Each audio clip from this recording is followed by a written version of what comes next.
सदिश बीजगणित। सदिश बीजगणित में सबसे पहले हम लोग सदिश को जानते हैं। सदिश, सदिश का परिभाषा होता है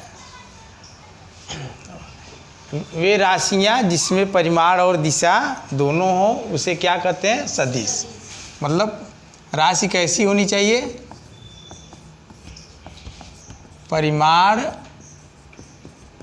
प्लस दिशा, ठीक, जिसमें परिमाण और दिशा दोनों हो उसे क्या कहते हैं? सदिश। जैसे बल हो गया, बल सदिश राशि है, इसमें परिमाण भी है और दिशा भी। इसको कैसे जानेंगे? ध्यान सुनो। जैसे मैं कहूँ कि बल लगाओ, तब तुम मुझसे सवाल करोगे बल हम किधर से किधर लगाएं। जहाँ पर ये वाला प्रश्न उठ जाए तो समझ लो सदिश है। बात समझ आया ना? जैसे मैं बोलूँ कि बल लगाइए तो आप पूछेंगे तो किधर से किधर बल लगाएं। जहाँ पर ये प्रश्न उठेगा तो उसको हम लोग सदिश मान लेंगे। तो बल सदिश है, विस्थापन सदिश है, संवेग, आवेग,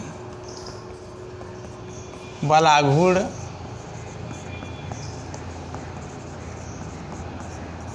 आदि।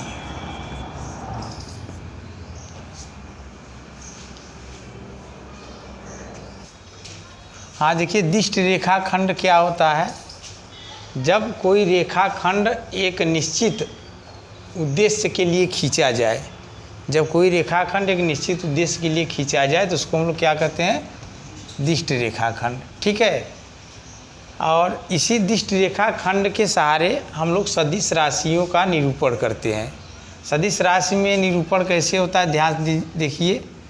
जैसे इसमें दो चीज़ होती है, परिमाण होती है और क्या होता है? दिशा होता है। सदिश राशि में क्या क्या होता है? परिमाण और दिशा।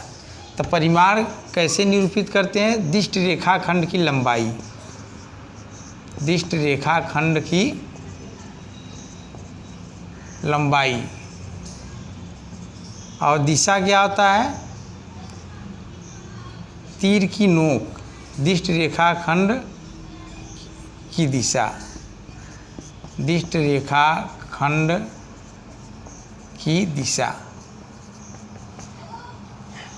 इसको गणित के रूप में कैसे करेंगे? जैसे देखिए ध्यान से, यहाँ से यहाँ तक जो लंबाई होगी वो सदिश राशि का परिमाण, ठीक। उसके बाद इसमें जो डायरेक्शन होता है किधर से किधर जा रहा है, ए से बी की ओर, यह उसकी दिशा निरूपित करेगी। जैसे अच्छा, गणित में इसको कैसे निरूपित करते हैं? गणित की भाषा में हम लोग इसे वेक्टर ए बी, सदिश ए बी, सदिश ए बी से निरूपित करते हैं। इन दोनों के एक में कर दिया हमने। सदिश ए बी मतलब ए से बी की लंबाई जो होगी वो परिमाण हो गया, जो ये तीर है उसको, ये जो तीर है वो बता रहा है उसकी दिशा।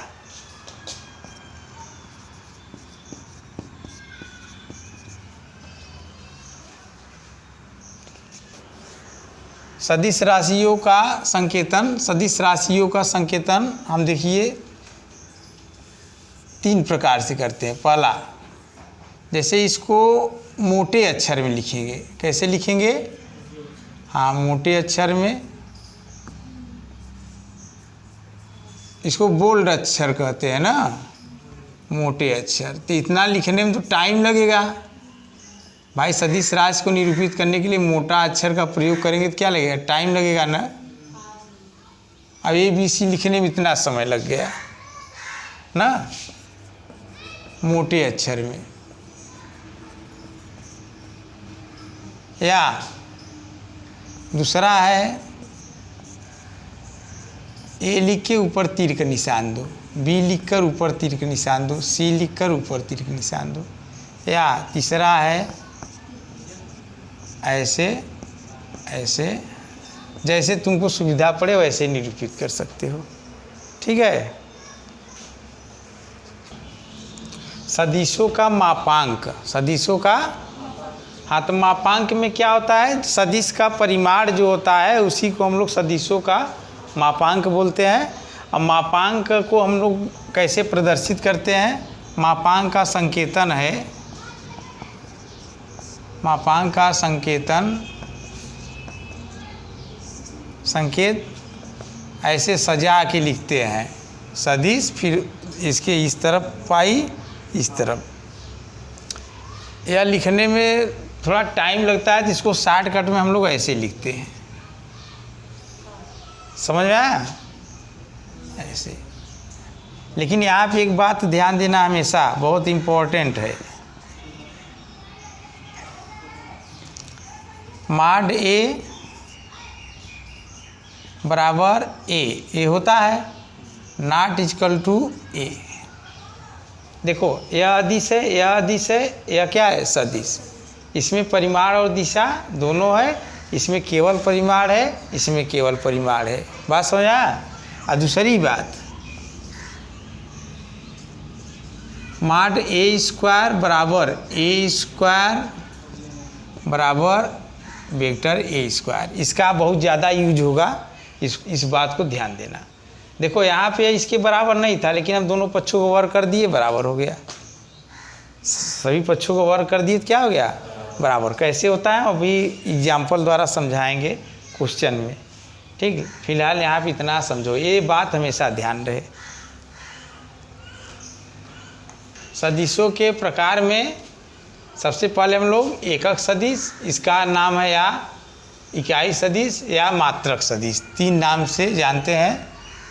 तो इसका परिभाषा क्या है, ऐसा सदिश जिसका परिमाण 1 हो, लिख लो। ऐसा सदिश जिसका परिमाण 1 हो उसे एकक सदिश कहते हैं।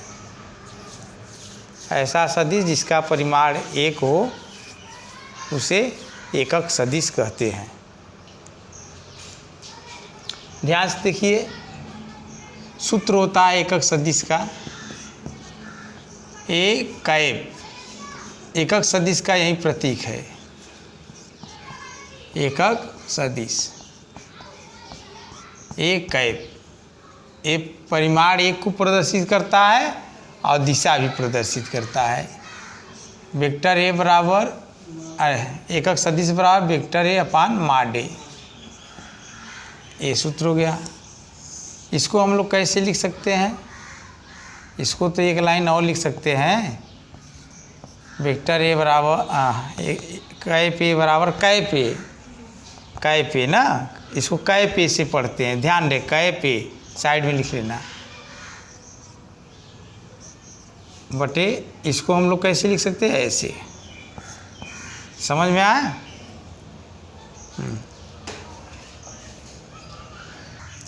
सदिश 2i cap plus 3j cap minus 4k cap का एकक सदिश ज्ञात करो। तो एकक सदिश कैसे ज्ञात होगा, ध्यान से देखो। सबसे पहले इसका नाम रखते हैं, इसका नाम मान लीजिए मॉड ए, अरे वेक्टर ए बराबर 2i plus 3j minus 4k है, ठीक। एकक सदिश के सूत्र में होता है परिमाण भी होता है, तो परिमाण निकाल लीजिए। परिमाण निकालना नहीं बताएं, आप सीख लो। मॉड ए बराबर क्या होता है, अंडर रूट आई के गुणांक का वर्ग यानी 2 स्क्वायर प्लस जे के गुणांक का वर्ग plus 3 square plus minus 4 square. कितना हो गया, 2 दूना 4 प्लस 9 प्लस 16, 16 9 25 4 29। इसको हम लोग ऐसे भी लिख सकते हैं, ठीक। तो एकक सदिश क्या होता है बच्ची, ध्यान से देखो। एकक सदिश बराबर होता है सदिश बटा मापांक। क्या होता है, मापांक। इसको हम लोग ऐसे भी लिखते हैं, ऐसे लिखते हैं ना, बस मान रख दो, मान रख दो 2i प्लस 3j ऋण 4k बटा अंडर रूट 29। इसको एक कैप से कहते हैं, यह एकक सदिश है। समझ आया। अब दिमाग में यह प्रश्न उठता होगा, यह एकक सदिश है तो इसका परिमाण 1 होना चाहिए, अगर यह एकक सदिश है इसका परिमाण कितना होना चाहिए? 1। हम लोग जांच करते हैं कि इसका परिमाण 1 आता है कि नहीं। हाँ, थोड़ा हमें जांच करना है मॉड ए बराबर 1 आता है कि नहीं, हम लोग चेक करते हैं। तो सबसे पहले मॉड ए का ए कैप का मान बोलते हैं, आप जो आया था उसको बोलिए थोड़ा सा। 2i cap plus 3j cap minus 4k cap बटा √29, ये मॉड है। ठीक है, तो मॉड में हम लोग क्या करेंगे, ये तो खुद ही मापांक है, मतलब ये तो खुद ही अदिश है, तो इसको बाहर कर लेते हैं। ठीक,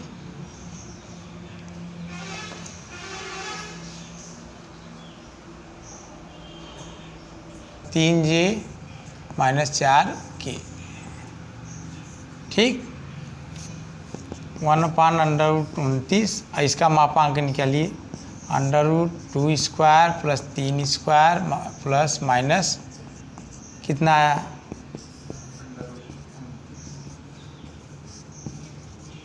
4 9 4 13 13 16 29, कितना 1 आया कि नहीं। तो जहाँ भी एकक सदिश होगा उसका परिमाण कितना होगा? 1। उसका परिमाण हमेशा कितना आएगा? 1। शून्य सदिश, ठीक है, ऐसा सदिश जिसका परिमाण शून्य हो, ऐसा सदिश जिसका परिमाण शून्य हो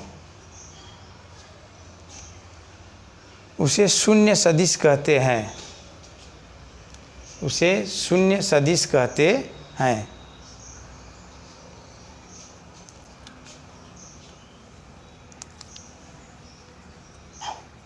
इसे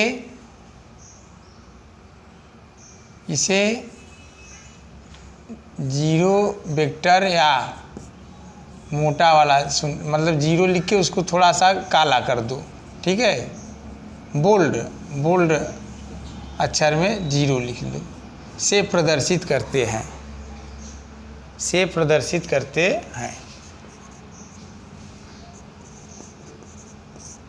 नोट। पहला, शून्य सदिश की दिशा निर्धारित नहीं होती है, मतलब अनिर्धारित होती है। शून्य सदिश की दिशा निर्धारित नहीं किया जा सकता, शून्य सदिश की दिशा निर्धारित नहीं किया जा सकता। शून्य सदिश की दिशा निर्धारित नहीं किया जा सकता। क्यों नहीं निर्धारित किया जा सकता? जैसे हम ए से चले, यहाँ पर गए बी पर, फिर बी से फिर ए पर आए, ए से चले बी पर और फिर बी से फिर ए पर चले आए, तो विस्थापन क्या होता है? विस्थापन होता है प्रारंभिक बिंदु और अंतिम बिंदु के बीच की न्यूनतम दूरी, प्रारंभिक बिंदु और अंतिम बीच की न्यूनतम दूरी। हम ए से बी तक चले और फिर बी से ए तक चले आए, तो हम लोग कैसे लिखेंगे? विस्थापन में ए लिखा जाएगा। क्या लिखा जाएगा? ए, मतलब ए से चलकर पुनः ए पर, ठीक है। जब ए से चले फिर ए पे पहुंच गए, तो प्रारंभ ए से किया हमने और हमारा अंत भी ए पर हुआ, तो ए से ए की दूरी क्या होगा? 0। तो परिमाण 0 हुआ कि नहीं? अच्छा, इसे सदिश क्यों माना गया है? इसकी दिशा निर्धारित नहीं है, इसकी आवश्यकता क्यों पड़ी?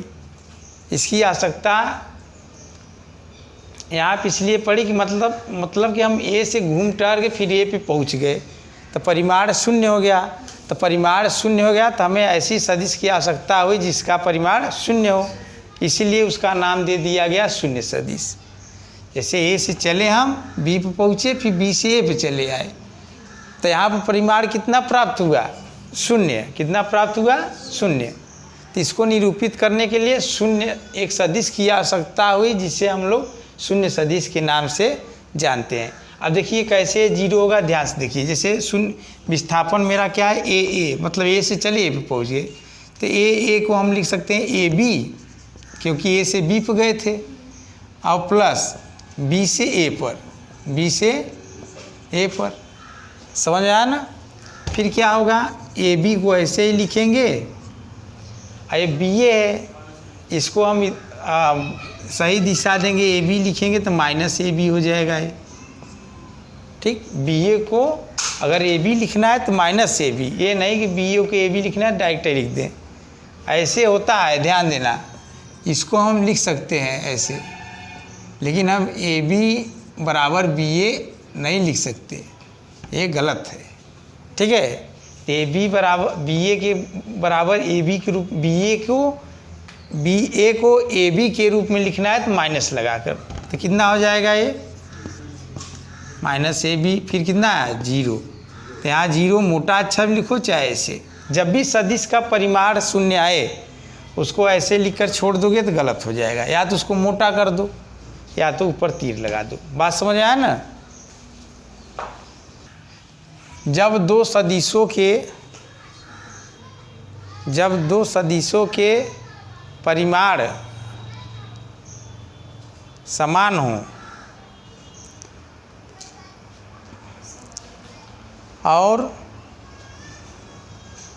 और उनकी दिशा भी समान हो तब उसे समान सदिश कहते हैं।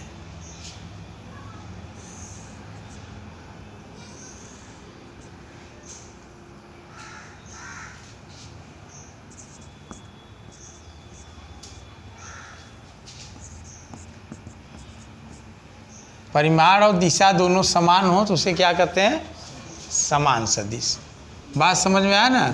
अब इसमें देखो ये दोनों संपाती भी हो सकते हैं। संपाती मतलब यह वाला इस पे हो सकता है, संपाती मतलब एक सदिश पे दूसरा सदिश, संपाती भी हो समांतर भी हो तो उसको क्या कहते हैं, समान सदिश। ठीक,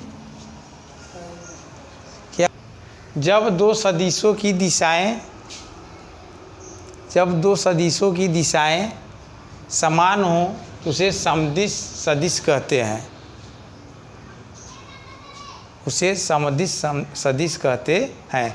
देखिए ध्यान से, इसमें दिशा से सिर्फ मतलब है, परिमाण कम और अधिक हो चलेगा ना, लेकिन दिशा क्या हो, एक ही में एक दिशा में हो, दोनों की दिशा एक ही हो, उसे क्या कहेंगे, समदिश। परिमाण भिन्न हो सकता है ना, दिशाएं समान,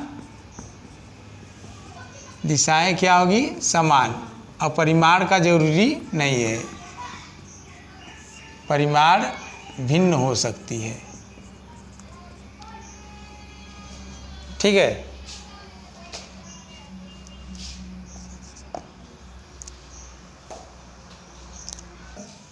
सदिश। जब दो सदिशों की दिशाएं विपरीत हो तो उसे विपरीत सदिश कहते हैं। जैसे ए हो गया और ए बी, यहाँ ए और बी विपरीत सदिश हैं, यहाँ ए और बी विपरीत सदिश हैं। एक्स अक्ष हो गया ए, वाई अक्ष हो गया। एक्स अक्ष की दिशा में जो हम लोग सदिश लेते हैं वो आई कैप लेते हैं, और वाई अक्ष की दिशा में जे कैप लेते हैं, जेड अक्ष की दिशा में के कैप लेते हैं। हमें स्थित सदिश ज्ञात करना है। स्थित सदिश का परिभाषा होता है जब कोई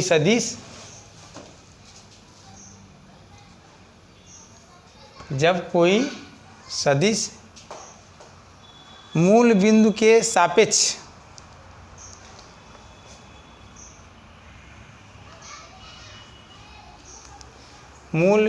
सापेक्ष निर्धारित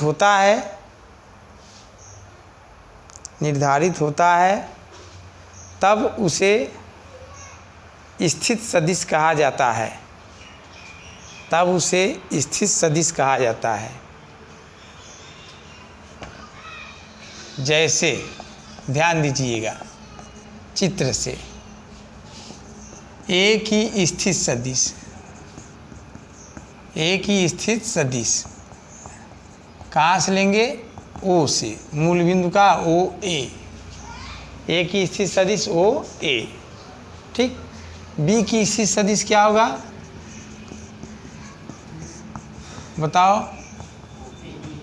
हाँ, ओ बी। ठीक। स्थित सदिश का निर्धारण मतलब जब कोई सदिश मूल बिंदु के सापेक्ष निर्धारित हो तो उसे क्या कहते हैं? स्थित सदिश। तो ए की स्थित सदिश हम लोग क्या लिखेंगे? ओ ए। ये बात ध्यान देना, ये सब ये उपयोग होगा उसमें ना। बी की स्थित सदिश क्या है? O B. ठीक। अब देखिए, अगर हमें ए बी निकालना है, ए बी कैसे निकालेंगे? ध्यान से देखो, ए बी मतलब ए से बी, ए से बी तीर के निशान हम ऐसे दे सकते हैं ना। ठीक है। ए बी कैसे निकालेंगे? ए बी हमें ज्ञात करना है। तो सबसे पहले हम एक ए से ओ पर आएंगे, फिर ओ से बी पर, तब हमारा ए बी होगा। समझ में आया? तो कितना होगा? ए ओ प्लस ओ बी। बीच में तीसरा बिंदु उसको सेट कर दो। जैसे ए बी था ना, तो बीच में हमने कौन सा बिंदु माना? ओ। ठीक है। ज़रूरत पड़ेगी तो बीच में सी सेट कर देंगे, तो ए सी प्लस सी बी। अगर ज़रूरत पड़ा हमें यहाँ पे एन का, तो A N plus N B. समझ आया ना? ए बी को हम लोग कैसे लिखेंगे? ए ओ प्लस ओ बी ना। अगर बीच में अगर हमें पी लाना है तब कैसे करेंगे? A P plus P B. इसको हम लोग और ऐसे भी लिख सकते हैं, ओ ए ओ को हम लोग क्या लिखेंगे? माइनस ओ ए। क्या लिखेंगे? ए ओ को हम लोग कैसे लिखेंगे? माइनस ओ ए बताए थे ना, और प्लस ओ बी। फिर क्या कैसे लिख सकते हैं? ओ बी माइनस ओ ए हम लोग डायरेक्ट यूज करते हैं। क्वेश्चन में हम लोग इसको डायरेक्ट लिखते हैं। जैसे ए बी कहेगा, जब ए बी पूछेगा तो हम लोग क्या लिखेंगे? ओ बी माइनस ओ ए, मतलब बी की स्थित सदिश माइनस ए की स्थित सदिश। वेक्टर ए बी बराबर क्या हुआ? बी की स्थित सदिश माइनस ए की स्थित सदिश। जो बाद में है उसकी स्थित सदिश पहले, माइनस जो पहले है उसकी स्थित सदिश बाद में। इसी प्रकार हम लोग पी क्यू को कैसे लिखेंगे? O Q minus O P. O Q क्या है? क्यू की स्थित सदिश। ओ पी क्या है? पी की स्थित सदिश। इसको ध्यान देना।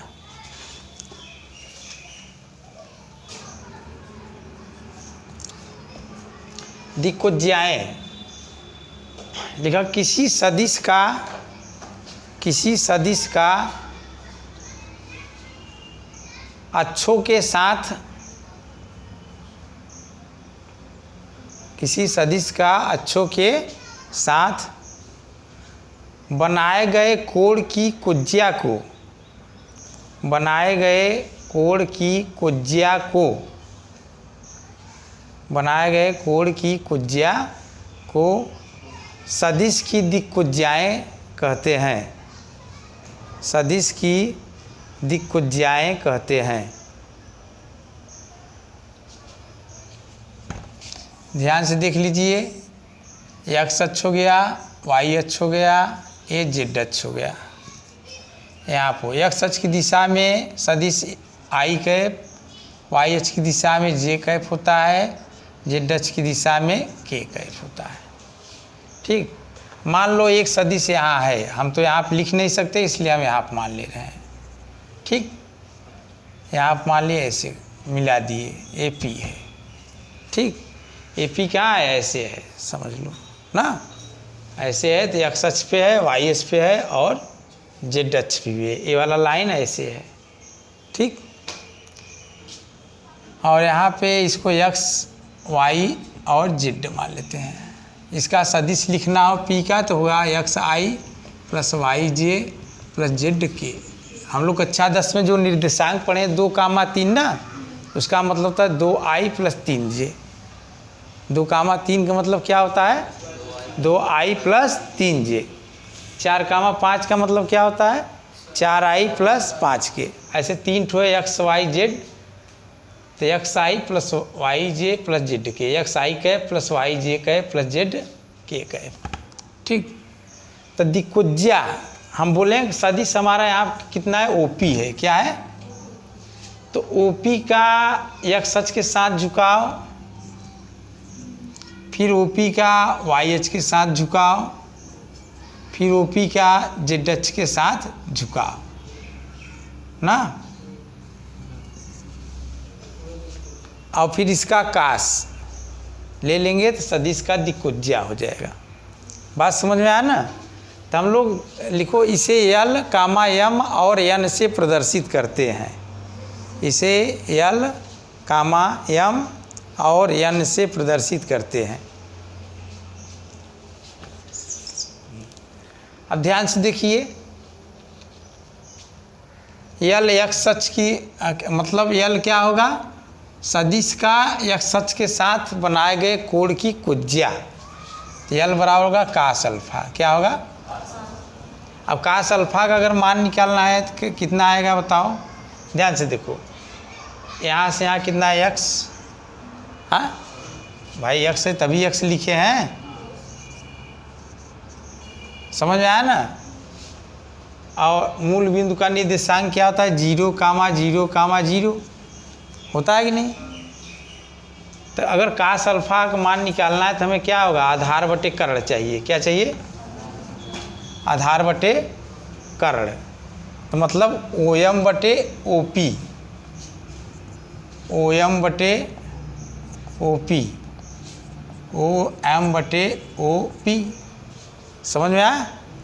तो ओएम तो मेरा एक्स हो गया, ओएम मेरा कितना होगा एक्स, और ओपी को हम लोग आर मान लेते हैं, क्या मानते हैं आर, ओपी बराबर आर, यहीं पर मैं लिख दे रहा हूँ ओपी बराबर मान लीजिए आर, ठीक है एक्स बाई आर। अब आर का मान कैसे निकलेगा, यहाँ से यहाँ तक की बीच की दूरी, आर का मान कहाँ से निकलेगा, यल बराबर कास अल्फा बराबर एक्स बटा आर का मान यहाँ से यहाँ तक के बीच की दूरी का सूत्र लगाएंगे तो मेरा हो जाएगा x1 माइनस x2 का वर्ग, तो मतलब x square plus Y square plus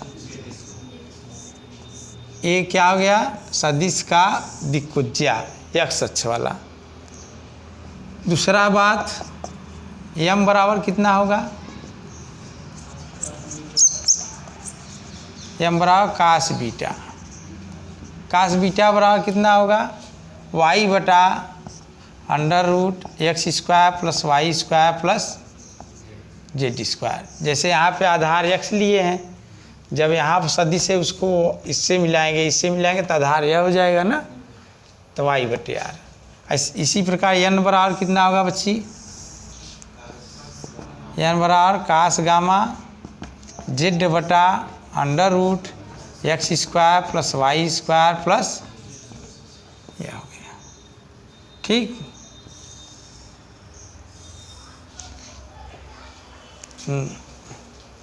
दिक्कुज्या, दिक्कुज्याएं, एक रेखा की 3 दिक्कुज्या होता है, कैट होता है 3, एक एक्स अक्ष के साथ, एक वाई अक्ष के साथ, एक जेड अक्ष के साथ। तो एक्स अक्ष की दिक्कुज्याएं क्या होगा पहला, ध्यान से देखो यल बराबर क्या होता है कास अल्फा, तो एक्स अक्ष के लिए अल्फा कितना होगा 0, एक्स अक्ष एक्स के साथ कई अंश कोण बनेगा, जैसे हमें एक्स अक्ष की दिक्कुज्या निकालना है तो एक्स अक्ष एक्स के साथ कितने अंश कोण बनाएगा 0, तो कास 0 कितना है 1, कास बीटा कितना होगा हाँ 90 बराबर 0, एक्स अक्ष वाई के साथ 90 अंश का कोण, एन बराबर कास गामा कास ही कितना हो जाएगा 90 बराबर 0। तो एक्स अक्ष की दिक्कुज्या 1 0 0 ना। इसी प्रकार वाई अक्ष का और जेड अक्ष का तुम लोग कर लेना, वाई एच का 0 1 0 आएगा, जेड एच का 0 0 1 आएगा। ठीक है,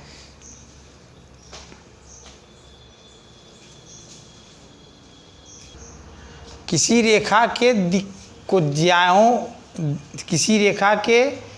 दिक्कोज्याय के वर्गों का योग 1 होता है। किसी रेखा के दिक्कोज्याय के वर्गों का योग सदैव 1 होता है। के वर्गों का योग सदैव 1 होता है, अर्थात l square plus M square plus N square बराबर 1। प्रूफ कैसे होता है हम लोग प्रूफ करते हैं।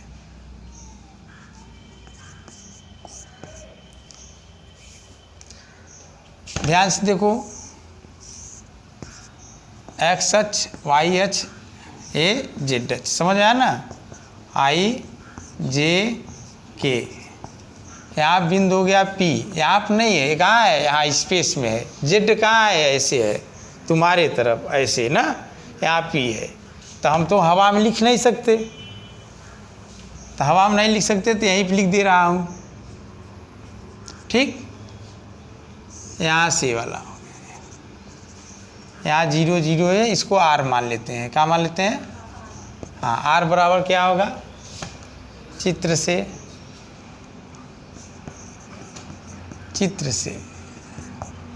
आर बराबर होगा √(x2 - x1) का वर्ग ना, यहाँ ओपी है, x2 - x1 का वर्ग मतलब x square plus Y square plus Z square. ठीक, अब देखो यल बराबर कितना होता है, x/r भी होता है, दोनों तरफ जाना। यल बराबर कास अल्फा भी होता है और x/r भी होता है। हम कास अल्फा नहीं लिए, हमें जो ज़रूरत है उसको लेंगे। जब कोड दिया रहेगा तो कास अल्फा कास बीटा कास गामा से काम चलाएंगे, और जब सदिश दिया रहेगा तो x/r ए वाला लेंगे। ठीक, यल बराबर x/r और एम बराबर कितना हो जाएगा, y/r बताएं ना, और एन बराबर कितना होगा, z/। तो हमें LHS क्या सिद्ध करना है, LHS L square plus M square plus N square. L के स्थान पे x/r square plus y/r square plus z/r square, दोनों का वर्ग करते हैं। x square plus Y square plus Z square, नीचे कितना आएगा, r स्क्वायर।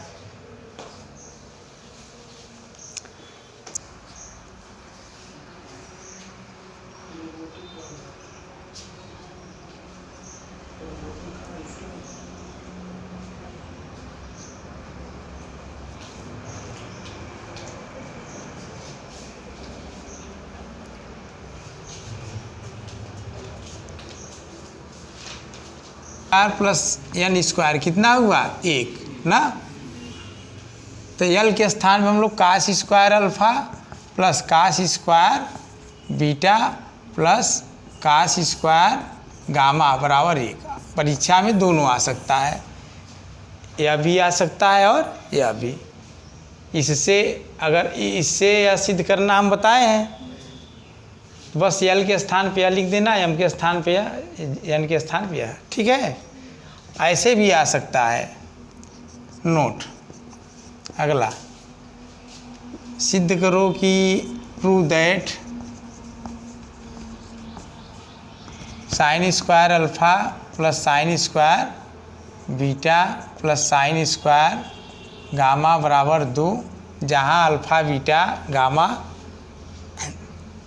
एक्स सदिश का एक्स अक्ष वाई अक्ष और जेड अक्ष के साथ कोण है। ठीक है, पूरा प्रश्न रहेगा, मतलब कि sine square alpha plus sine square beta plus sine square gamma बराबर 2। तो यह कैसे सिद्ध करोगे, घर पे कर लेना, मैं बता दे रहा हूँ। यह वाला सिद्ध करना हम बताए हैं। ठीक है, यह वाला सिद्ध करना हम क्या करें, बताए हैं। तो क्या करना है, इसको 1 ऋण साइन स्क्वायर अल्फा 1 ऋण साइन स्क्वायर बीटा 1 ऋण साइन स्क्वायर गामा करोगे, ये वाला आ जाएगा। समझ आ ना, परीक्षा में यह आएगा तो पूरा करना, यह आएगा तो एक लाइन और ज़्यादा कर देना, बस। ठीक।